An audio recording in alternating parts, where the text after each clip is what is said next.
By the time Adrian Cole reached the hospital, the woman he had spent 3 years trying to forget was already unconscious. Camille Hart lay behind a glass wall in the intensive care unit, 7 months pregnant.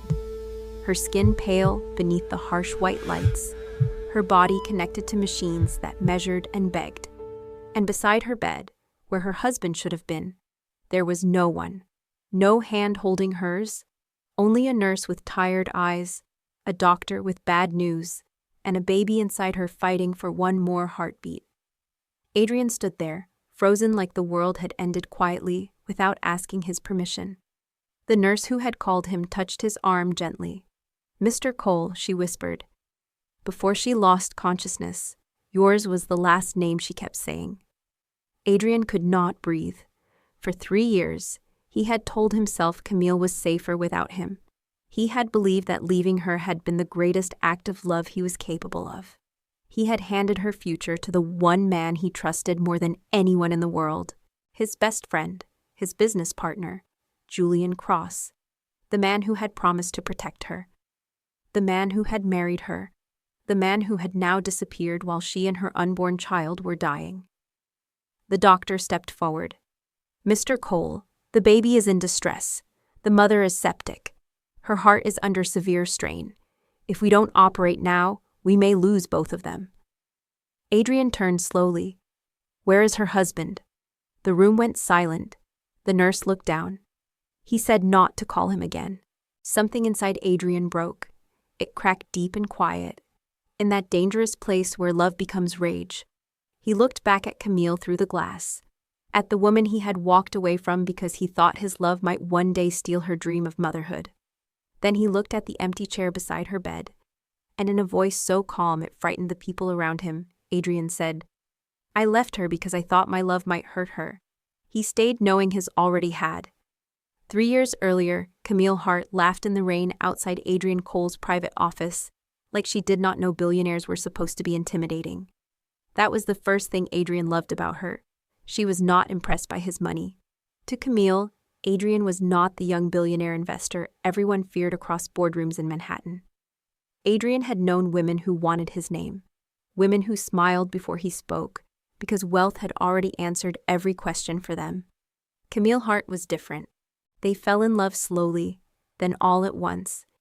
Adrian loved her so deeply that it frightened him, because he had built his entire life on controlling businesses, risks, people. But Camille Hart was the one thing he could not control. The only person who saw the change in Adrian before Adrian admitted it was Julian Cross. Julian was Adrian's closest friend and business partner. They had built Cole Cross Holdings together from nothing but ambition, intelligence, and hunger. They were brothers in every way except blood. At least that was what Adrian believed. Julian met Camille at a company gala 6 months into Adrian's relationship with her. By the end of the night, Julian understood something he should have looked away from. Camille Hart was not just the woman Adrian loved. She was the kind of woman men built better lives to deserve. And Julian Cross, for the first time in years, wanted something that belonged to Adrian. At first, he hid it well. He became Camille's friend because it was easy to do. Camille trusted him because Adrian trusted him. And Adrian trusted him completely. That was the tragedy. For nearly 2 years, Adrian and Camille loved each other with the steadiness of people who had stopped asking whether the future was possible. Adrian bought a house outside the city, though he pretended it was an investment. Camille walked through it one Saturday afternoon and stopped in the empty room at the end of the hall. "Adrian Cole," she whispered, "did you buy this house with a nursery in mind?" He walked toward her slowly. "Not only a nursery," her eyes softened. "There's another room down the hall," he said.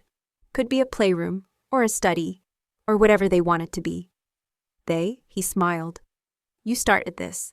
Camille laughed, but her eyes filled before she could stop them. Adrian's smile faded. "What?" She shook her head. "Nothing." "Camille?" She looked around the empty room, then back at him. "I don't need a mansion, Adrian," she said quietly. "I just want a home full of children and peace." The words entered him gently, then stayed. A home full of children and peace. Adrian stepped closer and took her face in his hands. Then that is what we'll build. 2 weeks later, Adrian proposed in that same empty room with no photographers, just Camille in jeans and bare feet, holding a paint sample against the wall while he knelt behind her.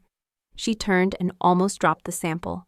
Adrian, I have negotiated with presidents and billionaires, he said, his voice unsteady in a way she had never heard before. I have stood before men who could ruin me and felt nothing. But I am terrified right now because nothing I have ever wanted matters as much as your answer. Camille covered her mouth. He opened the small velvet box. Marry me, Camille Hart. Build a life with me. She cried before she said yes. For 1 month they were happy in the careless way people become when they believe love has finally defeated fear. Then came the medical screening. It should have been ordinary. Blood work, genetic counseling, fertility screening, responsible planning. Camille did not worry. Adrian did not worry either, until the doctor's face changed. They sat side by side in a private consultation room, still holding hands, while Dr. Elaine Morris folded the test results slowly. Camille, she said gently, your genotype shows that you carry a sickle cell trait. Camille nodded. AS. I already knew that. Dr. Morris looked at Adrian. And Adrian, your results show the same. The silence that followed was not loud. It was worse. It was the kind of silence that walks into a room and removes the future from the walls. Dr. Morris explained carefully. She did not say they could not marry. She did not say they could not love each other. She explained the risks. She explained that if 2 people with sickle cell trait had children, each pregnancy could carry the possibility of a child being born with sickle cell disease. She explained genetic counseling, medical planning, testing options, and informed choices. Camille listened with tears in her eyes, but she did not let go of Adrian's hand. Adrian tried to listen too. He tried to hear possibilities instead of danger. But somewhere inside him, a door had opened, and behind it was an image he could not bear, a child crying in pain, Camille standing beside a hospital bed, him realizing that love had not protected them. Still, he might have survived that fear. Camille was strong enough to make him survive it. But the genotype result was only the first wound. The second came 2 weeks later. Dr. Morris asked to see them again after reviewing Adrian's fertility results. This time, Camille sat straighter in the chair. Adrian noticed her hand trembling before she placed it in his. The doctor was kind. Kindness did not soften the words. Adrian, she said, your semen analysis showed no sperm present. We repeated the test to confirm the finding. Adrian did not move. Camille's grip tightened. The pattern suggests non-obstructive azoospermia, Dr. Morris continued. That means it does not appear to be a simple blockage. It may be related to poor or severely impaired sperm production. Camille whispered, what does that mean for children? The doctor looked between them. It does not mean there is absolutely no hope. There are specialists. There may be hormonal evaluation. There are surgical retrieval techniques in some cases. If sperm can be found, IVF with ICS, I may be possible. Adrian held on to the word possible. Then Dr. Morris continued. But I need both of you to understand the uncertainty. Treatment may fail. IVF may fail. Even surgical sperm retrieval may not find usable sperm. With this condition, there is no realistic guarantee of biological fatherhood. No realistic guarantee. Adrian felt Camille's hand in his, warm, loyal, still holding him. And that made it worse, because all he could hear was her voice in the empty nursery. I don't need a mansion, Adrian. I just want a home full of children and peace. He pulled his hand away before he realized he had done it. Camille looked at him, not hurt yet, only afraid. Adrian, he stood abruptly. I need air. He walked out before the doctor could stop him, before Camille could follow, before the grief inside him became visible enough to humiliate them both. In the hallway, Adrian Cole, billionaire, strategist, impossible man, pressed one hand against the wall and bent forward like someone had driven a blade between his ribs. He had thought the genotype result was the mountain. Now he understood it had only been the first step. It was not only that their children might face medical risk, it was that he might not be able to give Camille children at all. Not naturally, not certainly, maybe not even after years of procedures, needles, operating rooms, hope, disappointment, and bills that money could pay, but love could not soften. And Camille wanted children, not vaguely, not someday as a decoration to wealth. She wanted the morning chaos, the tiny socks, the school drawings, the bedtime stories, the noise, the peace. She wanted the life he had promised in an empty room filled with sunlight. Over the next few weeks, Camille tried to hold them steady. She researched. She booked specialist appointments. She told him they could try. She told him biology was not the only way to build a family. She told him love was not canceled by a diagnosis. Adrian listened. He paid for the best consultations. He sat in waiting rooms and heard every option. He heard every uncertainty. He heard every doctor say some version of the same thing. There is hope, Mr. Cole, but no guarantee. Each time, Camille squeezed his hand. Each time, he felt more ashamed that she still wanted to. One failed treatment, then another. Camille smiling bravely after bad news. Camille pretending not to ache at baby showers. Camille looking into the empty nursery and insisting she was fine. Camille slowly losing the peace she had asked him for because she loved him too much to admit he was the reason. One evening, she found him sitting alone in the nursery, the lights off, the city glowing beyond the window. She stood at the doorway. "You're leaving me in your mind already." Adrian closed his eyes. "Camille? No, do not say my name like an apology." He stood. "I love you. Then stay." "It is not that simple." "It is exactly that simple." "No, it isn't." His voice sharpened, not in anger, but in pain. "You told me what you wanted, a home full of children and peace. And I want that with you. What if I can't give it to you? Then we find another way. What if every way fails? Then we grieve together. And if the grief changes you? If grief changes me, let it change me beside the man I love." Adrian looked away. Camille stepped closer. "You are not a failed man because of a medical result." He laughed once, broken and bitter. "You say that because you love me. I say that because it is true." "No," he whispered. "You say it because you are brave enough to choose pain with me. But I'm not brave enough to watch you suffer because of me." Her eyes filled. "So your solution is to break both our hearts first?" "My solution is to protect the life you still have ahead of you." "You are my life." "No," Adrian said, and his voice cracked. "I am the man who may steal the children from your future." The words landed between them like a death sentence. Camille slapped him. Not hard enough to hurt him. Only hard enough to stop him from turning love into punishment. "Do not make yourself noble while you abandon me," she said, shaking. "If you are leaving, call it what it is." Adrian's eyes filled, but he did not defend himself, because part of him feared she was right. A week later, Julian Cross came to Adrian's office and found him standing by the window, looking down at the city as if it had betrayed him. Julian already knew enough to understand the situation. He entered quietly. "You haven't slept." Adrian gave a humorless laugh. "Is that your medical opinion?" "It's my friend opinion." Adrian turned from the window. "She wants to fight it." "Of course she does. She loves you. That's the problem." Julian walked closer. "No. The problem is that you think love means you must control every possible outcome." Adrian looked at him sharply. Julian held up both hands. "I'm not judging you. I understand the fear." "No, you don't." Julian was silent for a moment. Then he said softly, "What if there is another way?" Adrian frowned. "What are you talking about?" Julian looked down as though the words cost him something. "I care about Camille." The air shifted. Adrian's expression changed. Julian continued quickly. "Not like you do. Not in a way that dishonors you, but I care about her. I may be able to give her the future you want her to have." Adrian stared at him. "What are you saying?" Julian swallowed. "I had my medicals done last year for the company insurance restructuring. I am clear. AA, fertile. No complications. I know it's very painful right now, but it might be less painful for you if she's with me." Adrian did not move. Julian stepped closer, his voice low and careful. If you truly believe you have to let her go, then don't leave her to strangers. Don't let grief drive her into the arms of someone who will use her or misunderstand her. Adrian's face hardened. Be very careful, Julian.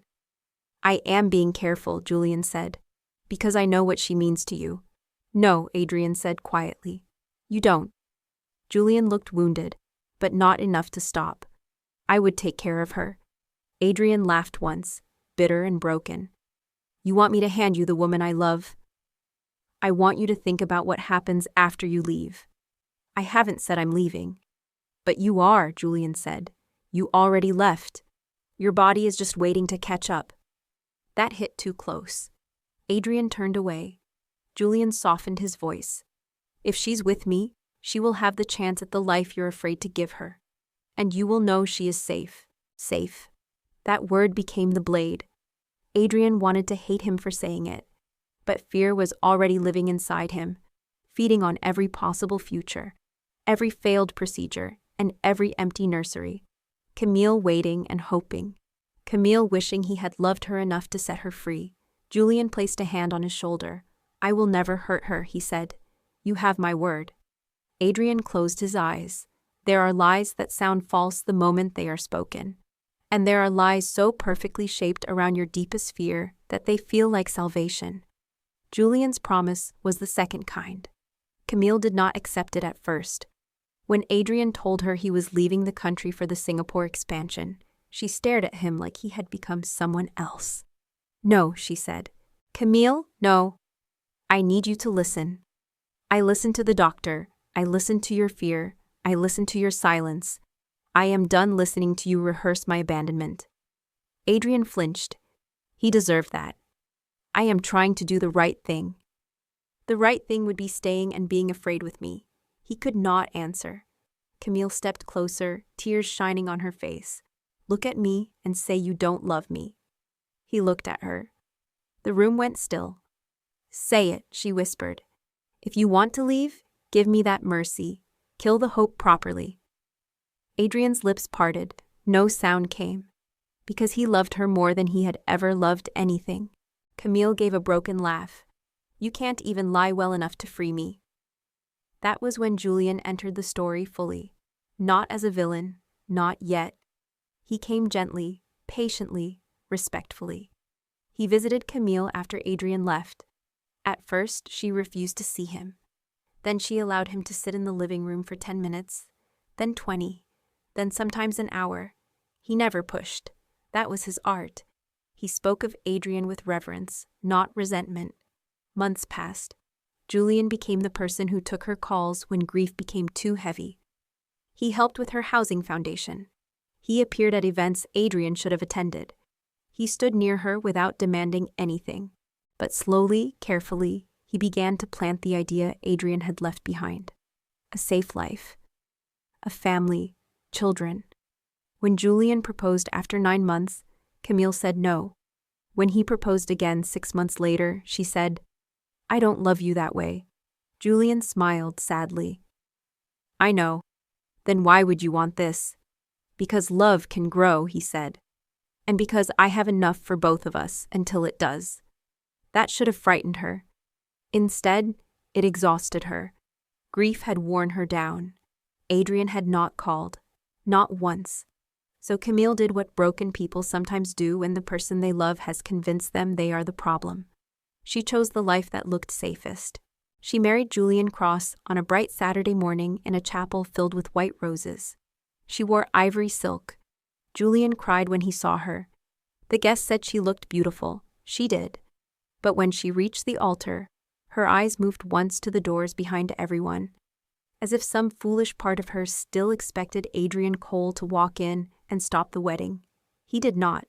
Across the world, in a private office in Singapore, Adrian sat alone with a glass of untouched whiskey and watched the wedding headline appear on his phone. Julian Cross marries architectural philanthropist Camille Hart in intimate ceremony. There was a photograph beneath it. Julian smiling. Camille beautiful. Camille distant. Adrian stared at her face until the screen blurred. Then he turned the phone off, locked himself in the private bathroom, and broke down where no one could see him. That night, Julian carried Camille over the threshold of a penthouse he had decorated in soft colors she once said she loved. He kissed her forehead. "I know I am not him," he whispered. Camille closed her eyes. "Julian?" "I know," he said. "But I will spend the rest of my life making sure you never regret choosing me." She wanted to believe him. Truly, she did. Because believing him meant Adrian's sacrifice had not been for nothing. But 2 floors below them, locked in a private drawer in Julian Cross's office, there was a medical file Camille had never seen. A diagnosis, an unfinished treatment record, and a warning written clearly by a doctor Julian had paid never to speak. Must disclose to sexual partners, must complete treatment. Risk of transmission, risk in pregnancy. Julian had read those words many times before his wedding day. Then he closed the file, locked the drawer, and chose to call himself safe. For the first few months of marriage, Camille tried to become the woman she should now be. She tried to sleep beside him without turning her face toward the dark window and wondering whether Adrian was awake somewhere under a different sky. She tried. That was the cruelest part. Julian was not obviously cruel in the beginning. He sent flowers to her office. He attended foundation meetings and spoke proudly of her work. He called her brilliant in rooms where men still tried to call her lucky. From the outside, he was everything Adrian had promised he would be. Present, patient, safe. And because of that, Camille blamed herself when love did not come. One night, 6 months after the wedding, Camille found Julian in the nursery he had designed in their penthouse. She had not asked for a nursery. He had created it anyway. Camille stopped at the doorway. Julian turned, smiling gently. "I thought it might help," he said. "Help what?" He walked toward her. "You once told Adrian you wanted a house full of children and peace." Camille went still. Julian seemed not to notice the wound his words had opened. "He told me," Julian continued, "after the diagnosis. He said those words haunted him." Camille's face changed. "He told you that?" "He told me everything. That was how much he trusted me." The sentence should have comforted her. Instead, something cold passed through her. Julian stepped closer and took her hands. "I don't want you to feel guilty for wanting what you have always wanted. You are allowed to be a mother, Camille." She looked toward the crib. "I know. With me, you don't have to be afraid." There it was again, the promise, the word that had followed her from one man's sacrifice into another man's arms. Camille pulled her hands gently from his. "I need time." Julian nodded immediately. "Of course." But after she left the room, Julian stayed there, looking at the crib. His reflection stared back from the darkened window. For a moment, his face held no tenderness, only impatience, because Julian Cross had built entire companies by understanding one truth. If people would not give you what you wanted freely, you created circumstances where giving it to you felt like relief. Camille had not chosen him out of love, not yet, but a child would change that. A child would bind her to him in a way grief could not undo. A child would turn Julian from second choice into family. So he waited, and slowly Camille stopped fighting the life she had entered. Not because she forgot Adrian, she did not, but Camille grew tired of being loyal to a ghost who had chosen absence. So one rainy evening, after Julian came home early with soup, because she had sounded tired on the phone, Camille watched him set the tray beside her and felt something inside her loosen. Not love, but permission to try. 2 months later, Camille missed her period. At first, she did not tell Julian. She sat on the closed toilet seat in the marble bathroom, staring at the pregnancy test as 2 faint lines appeared. For a long moment, she did not move. Then her hand covered her mouth. A sound came out of her that was almost laughter, almost grief. Pregnant. She was pregnant. The word should have been simple. It was not. It carried joy, guilt, fear, memory, and the echo of a man kneeling in an empty nursery, promising to fill a house with noise and peace. When she told Julian that evening, he did exactly what a loving husband should do. He froze. Then his eyes filled. Then he dropped to his knees in front of her and wrapped both arms around her waist, pressing his face against her stomach, as if the baby could already hear him. "Thank you," he whispered. Camille touched his hair, uncertain. Julian looked up at her. "You've made me the happiest man alive." And Camille tried to believe that happiness could become love if she held it long enough. News of the pregnancy changed everything. Julian became radiant in public. He announced it carefully through a foundation event speech, where he praised Camille as the future mother of my child and the greatest blessing of my life. The timing could not have been better for Julian. Cole Cross was preparing for a historic merger with a European medical technology group, a deal that would finally place Julian in position to challenge Adrian's remaining influence from abroad. Adrian still owned significant shares, but he had been emotionally distant, managing the Singapore arm like a man punishing himself with work. Julian had become the face of the company in America, a man with nothing to hide. At least that was the version the world saw. Because of the merger and their public image, Julian convinced Camille that regular hospital antenatal visits were too exposed, too risky, and too easy for the press to trace. So he arranged a private home care obstetric team instead.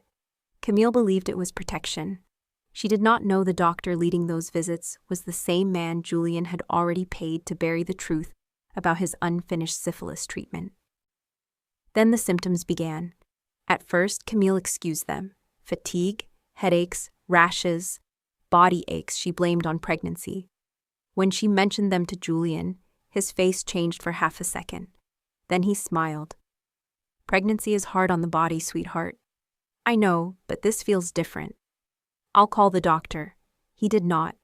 The fever returned 2 nights later.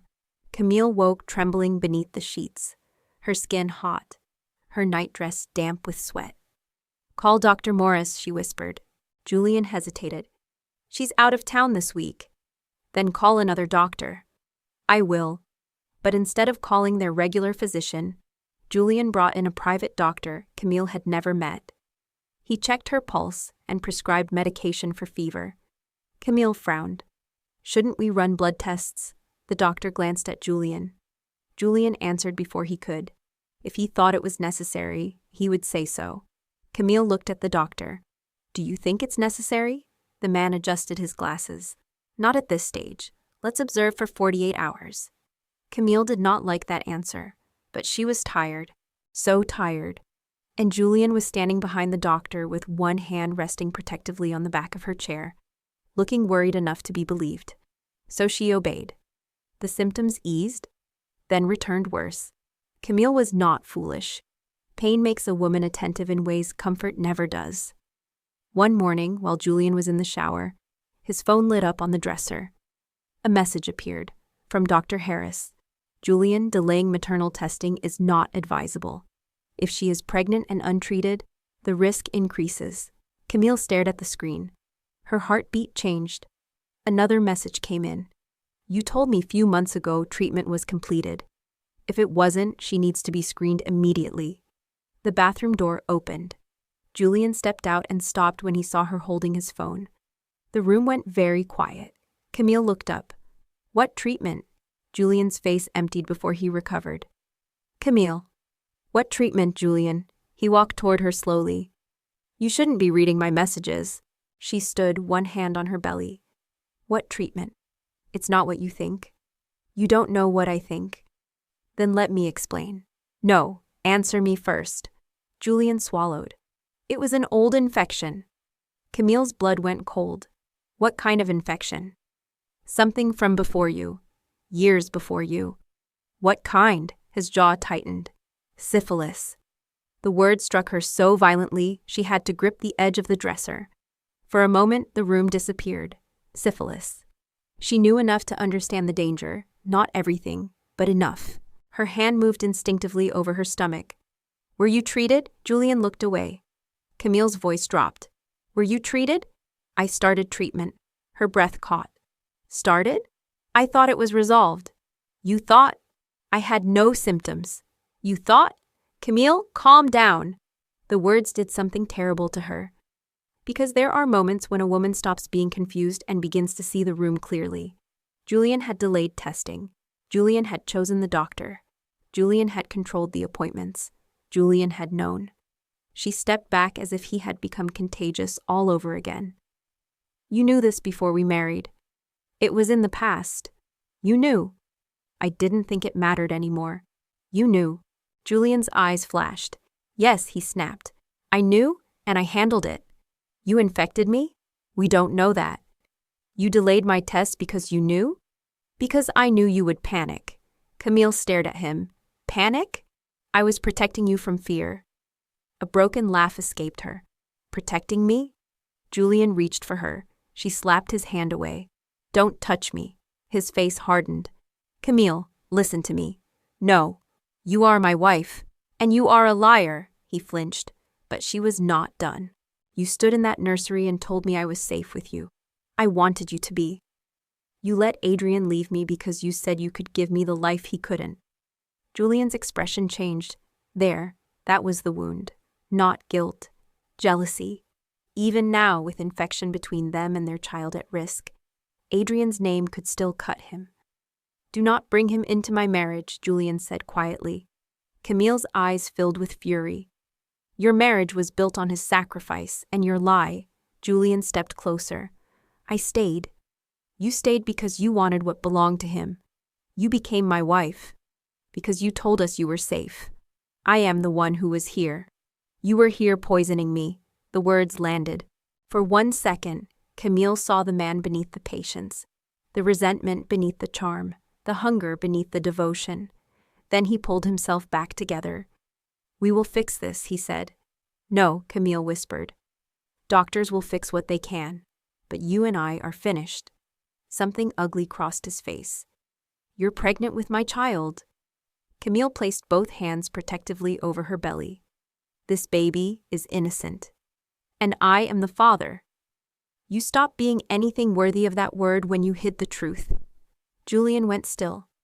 Camille turned toward the closet and pulled out a small overnight bag. What are you doing? I'm going to the hospital. I'll take you. No. Camille. I said no. You cannot just walk out. She turned back to him, pale and shaking, but her voice clear. Watch me. Julian did not stop her physically. He was too smart for that. He only stood there, breathing hard, as she packed maternity clothes, medical documents, and the ultrasound picture she kept beside the bed. But as she reached the door, he said one thing that made her stop. If this becomes public, it will destroy everything. Camille looked back slowly. Julian's eyes were no longer pleading. They were calculating. The merger closes in 12 days, he said. There are morality clauses, investor reviews, board disclosures. If you run to a hospital screaming accusations, the press will find out before doctors even confirm anything. Camille stared at him. You are talking about your company? I am talking about our future. No, she said softly. You are talking about yourself. Julian's jaw clenched. You have no idea how much is at stake. She looked down at her belly. I know exactly how much is at stake. Then she left. At St. Catherine's Medical Center, the truth arrived in pieces. Blood tests, urgent consultations, questions Camille could barely answer without feeling the room spin. Had her husband been diagnosed before? Had he completed treatment? Had she been tested earlier in pregnancy? Had she had fever, rash, headaches, body aches? Had there been fetal movement changes? Every question was another locked door opening. By evening, a maternal fetal medicine specialist sat beside her bed and said the words Camille had already begun to fear. You have tested positive for syphilis. We need to treat immediately. We also need to monitor the baby closely. Camille's lips trembled. Is my baby going to die? We are going to do everything we can to prevent that. That is not an answer, the doctor paused. No, she said softly. It is not. Camille turned her face away. The tears came silently. A nurse named Marcia stood beside her and placed a hand on her shoulder. Camille whispered, I left the man I loved because he thought he couldn't give me children safely. Marcia said nothing. Camille looked down at her stomach. And the man who promised me safety gave me this. Julian came once, not immediately, not with flowers, not with remorse. He arrived the next afternoon. He closed the hospital room door behind him and looked around as if checking whether anyone could hear. Camille was propped against pillows, an IV in her arm, her face pale with exhaustion. For a moment, Julian looked genuinely shaken. Then he spoke. "Who knows?" Camille stared at him. Those were his first words. Not "how are you?" Not "how is the baby?" Not "I am sorry." Who knows? Something inside her went quiet. Julian realized the mistake and stepped closer. "I mean, who have you told?" Camille closed her eyes. "Leave." "Camille, please. We need to manage this carefully." She opened her eyes. "Manage? And I'm trying to make sure our child does not enter the world under scandal." "Our child?" His face tightened. "Yes, our child." Camille's voice was barely above a whisper. "You should be on your knees." Julian looked away. "I am sorry." "No," she said. "You are afraid." The words exposed him. Julian moved to the foot of the bed. "I made a mistake." "You made a choice." I panicked. "You let me carry your child while an infection you knew about moved through my body." His eyes flashed. "You think I wanted this?" "I think you wanted me." A silence after that was heavy. Camille continued, weak but unrelenting. "And you did not care what it cost." Julian's face hardened.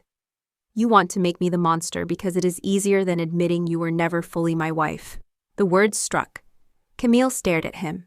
There it was. The truth beneath everything. Julian stepped closer, voice low. "I gave you time. I gave you patience. I gave you a home. I gave you the child he could not give you. And still, when you are half asleep, whose name do you whisper?" Camille's eyes filled. "Get out!" Julian laughed bitterly. "Even now." "You think Adrian Cole would have stayed through this?" Camille's voice became ice. "He left because he was afraid of hurting me." Julian leaned over the bed rail. "And I stayed. You stayed and infected me. I said I'm sorry." "No, Julian. You are sorry you were found out." His phone buzzed. Once, twice, 3 times. He glanced at the screen. Camille saw the name of his legal advisor. The board, the merger, the empire. He looked at her again, and in that moment Camille understood something that finished breaking her heart. If forced to choose between her life and the life he had built on lies, Julian would grieve her later, but he would choose himself now. "I need time to fix this," he said. Camille whispered, "There is nothing left to fix." Julian's jaw clenched. "If this comes out before the merger closes, I lose everything." Camille stared at him. Then she said the words that sealed his betrayal. "Then lose everything." Julian's eyes went cold. "You don't mean that." "I do." "You would destroy my life?" "You already risked mine." For a moment, neither of them moved. Then Julian stepped back and adjusted his cufflinks. "I will return when you are calmer." Camille looked at him as if she had never seen him before. "No," she said. "You will return when you are human." He left without answering. That night, Camille's fever spiked. By morning, her blood pressure was unstable. The baby's heart rate began showing signs of distress. The infection had been caught, but not early enough to avoid a crisis. Her body was fighting too much at once. Pregnancy, fever, inflammation, fear, exhaustion, and a betrayal so deep, every breath felt like an argument with survival.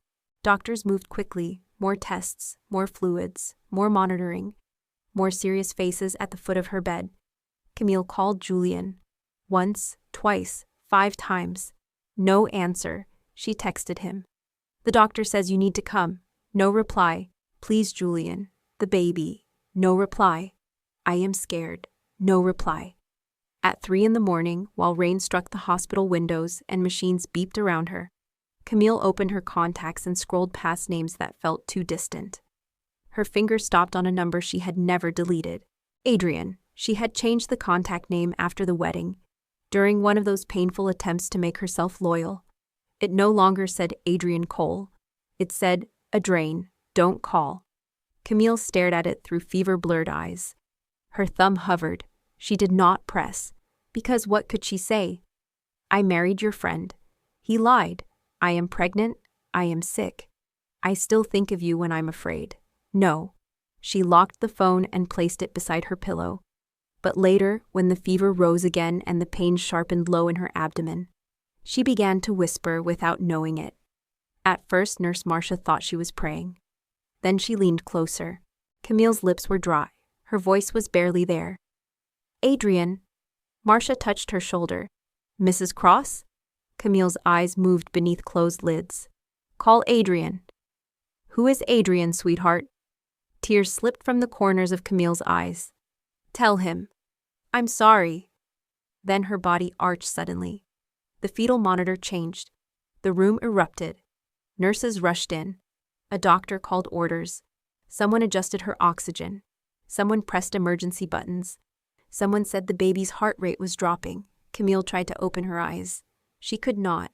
The last thing she heard before the darkness took her completely was a nurse shouting, "Get obstetrics now," then nothing. By sunrise, Camille Hart was unconscious, still pregnant, septic, unstable, and Julian Cross was nowhere in the hospital. At 6:42 a.m., Nurse Marcia stood beside the nurse's station holding Camille's phone in her hand. She had tried Julian's number 7 times. No answer. She had tried his assistant. No response. She had left urgent messages. Nothing. The doctors needed family. They needed decisions. They needed someone who would answer. Marcia remembered the name Camille had whispered like a prayer. Adrian. She unlocked the phone with the emergency access Camille had given during admission. She searched the contacts. There it was. Adrian, don't call. Marcia stared at the screen for 1 second. Then she copied the number, dialing it through the hospital emergency line. Across the city, in the back seat of a black car heading from the airport to a board meeting he had not wanted to attend, Adrian Cole looked down as an unknown hospital number lit his phone. He almost ignored it. Then something in him, some old wound, some instinct he had punished for 3 years, made him answer. Adrian Cole. The nurse's voice came through, urgent and careful. Mr. Cole, my name is Marcia. I'm a nurse at St. Catherine's Medical Center. I'm calling about a patient named Camille Cross. Adrian stopped breathing. The city moved past his window, but he no longer saw it. What happened? There was a pause. Before she lost consciousness, the nurse said softly. Yours was the last name she kept saying. Adrian closed his eyes, and everything he had spent 3 years burying came alive at once. Adrian Cole did not remember ending the call. He only remembered the nurse saying Camille's name, Camille Cross, not Hart, not his Camille, someone else's wife. Still, the name entered him like a knife. The driver looked at him through the rearview mirror. Sir? Adrian's hand tightened around the phone. Airport, now! But the board meeting, now! For 3 years, he had trained himself not to imagine Camille's life. He did not imagine her at breakfast. He did not imagine her laughing in Julian's car. He did not imagine her pregnant. He did not imagine her happy. Because if he imagined her happy, he would have to survive the pain of being right to leave. And if he imagined her unhappy, he would have to survive the possibility that his sacrifice had been a crime. So he imagined nothing. Now, as the hospital came into view, every image he had denied himself returned at once. Camille in the unfinished nursery, Camille saying, I just want a home full of children and peace. Camille at the altar with another man, Camille whispering his name before losing consciousness. The car stopped before the hospital entrance, but Adrian was out before the driver could open the door. He entered St. Catherine's like a storm forced into human shape. Nurse Marcia was waiting near the intensive care doors. She knew him before he spoke. Everyone knew Adrian Cole from magazines and business news, but that was not why she recognized him. She recognized him because Camille had said his name with the desperation of a woman reaching for land while drowning. Mr. Cole. Yes. I'm Marcia. I called you. Where is she? Marcia hesitated. Please prepare yourself. Adrian's face changed. No. Sir, no. Do not prepare me. Take me to her. Marcia swallowed, then turned. The corridor seemed too long. Every step felt like punishment. Then Marcia stopped before the glass wall. Adrian looked in, and the world went silent. Camille lay on the bed, almost unrecognizable beneath the weight of tubes, wires, swelling, and exhaustion. Oxygen covered her mouth. An IV line ran into her arm. A fetal monitor was strapped around her belly beneath the sheet. Her belly. Adrian's hand rose slightly, then fell. She was pregnant. Not simply pregnant in the distant, polite way a man hears about another man's wife. Pregnant here, now, dying with a child inside her. The sight hit him so hard he took one step back. Marcia touched his arm. "Mr. Cole?" He did not answer. His eyes stayed on Camille. 7 months, maybe more. The child moved beneath the sheet. A small shift. A life. Adrian pressed one hand to the glass. "Camille," he whispered. She did not move. A doctor in blue scrubs approached quickly. Her badge read, Dr. Leah Bennett, Maternal Fetal Medicine. "Mr. Cole," Adrian turned. "Yes. I'm Dr. Bennett. Nurse Marcia called you because the patient repeatedly asked for you before losing consciousness." "What happened to her?" Dr. Bennett's expression tightened. She was admitted with fever, unstable vitals, and symptoms that raised concern. Tests confirmed syphilis, likely untreated for too long during pregnancy. She has developed sepsis. Her condition is critical, and the baby is showing signs of distress. Adrian stared at her. "Syphilis?" "Yes. How?" The doctor's eyes flickered slightly. She was careful. "That is a matter we usually discuss with the patient and spouse." "Where is her spouse?" No one answered. That silence was an answer. Adrian's voice dropped. "Where is Julian?" Marcia spoke quietly. "We have called him repeatedly.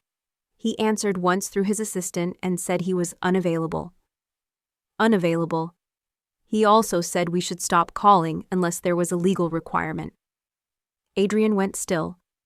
Dr. Bennett stepped in before the silence broke into something dangerous. "Mr. Cole, we have a bigger immediate concern. Camille is deteriorating. Her blood pressure is unstable. Her infection markers are rising, and the baby's heart tracing is worsening. If we wait, we may lose both mother and baby." Adrian looked back through the glass. "What are you asking me?" "We need emergency delivery. A C-section." Adrian stared at the doctor. For 3 years, he had believed leaving Camille was the hardest decision he would ever make. He was wrong, because now the woman he loved could not speak. Her husband had vanished. Her baby was dying inside her. And the doctors were looking at Adrian as if the next decision might decide whether Camille Hart ever opened her eyes again. He turned back to the glass. Adrian's voice broke when he whispered, "Camille? What did he do to you?" If you want to see what Adrian does when Julian refuses to come, comment part 2. Because before that morning ends, a baby will be born, a friendship will die, and Julian Cross will lose everything.